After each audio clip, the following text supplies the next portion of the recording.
আমি টোকাই শাওন, তোমরা তো আমাকে সবাই চেনো।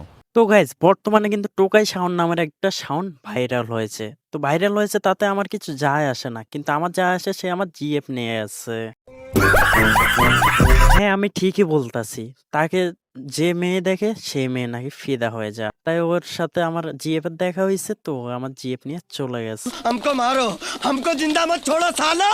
এখন হয়তো আপনাদের মনের মধ্যে একটা প্রশ্ন থাকতে পারে যে ভাইয়া তাহলে কিভাবে নিচ্ছে আপনি থাকতে। তো চলেন আপনাদের দেখিয়ে দিই। I love you. তুমি কি করো? আমি অনেক বড় একটা চাকরি করি। কিন্তু গাইজ এখানে আমি বুঝতেই পারছিলাম না যে টোকাই সাউন্ড নামের এই সাউন্ডটা আমার পাশেই ছিল। আর তুমি কি করো? আমার নাম Tokai Shaon. I love you too. তো গাইজ দেখতেই পাচ্ছেন যে টোকাই সাউন্ড নামের সাউন্ডটা আমাকে কিভাবে ধোকা দিয়েছে। এটা আমার হবু বউ। আমার মা ওর সাথে আমার বিয়ে ঠিক করেছে। তো গাইজ দেখতেই পাচ্ছেন যে টোকাই সাউন্ড নামের ছেলেটার সাথে বিয়েও ঠিক করে ফেলেছে।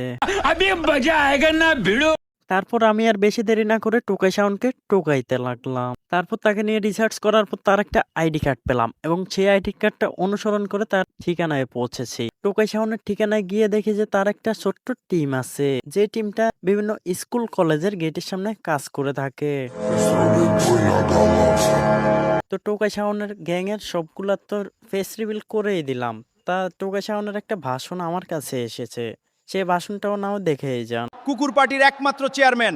বলো কি তুমি সত্যি বলছো? আমার এক একটা ঘেউ ঘেউতে ইন্টারনেটে আগুন ধইরা যায়। তো গাইস টোকাই সাউন্ডকে খোঁজার একটাই কারণ ছিল, সে আমার জিএফ নিয়ে গেছে, কারণ আমার একটাই মাত্র জিএফ ছিল। কিন্তু টোকাই সাউন্ডকে টোকাইতে গিয়ে আমি নিজে টোকাই দেবজিৎ হয়ে গিয়েছিলাম। কিন্তু তারপর আমার পিছনের দিকে তাকাই দেখি যে অনেকগুলা জিএফ চলে আসছে, কিন্তু ওইগুলা আমার একটাও না, সবগুলা অন্য মানুষের জিএফ চলে আসছে। আর টোকাইদের উপরে যে মেয়েগুলা এমন ভাবে ইমপ্রেস থাকবে এটা এটা আমি আগে জানতাম না। তো গাইস টোকাই সাউন্ডকে নিয়ে আজকের ভিডিওটা এই পর্যন্ত। যদি ভালো লেগে থাকে একটা লাইক করবেন এবং কি একটা কমেন্ট করে যাবেন। আর নেক্সটে কি টাইপের ভিডিও চান ওইটা অবশ্যই ভুলে যাবেন। দেখা হচ্ছে পরবর্তী ভিডিওতে।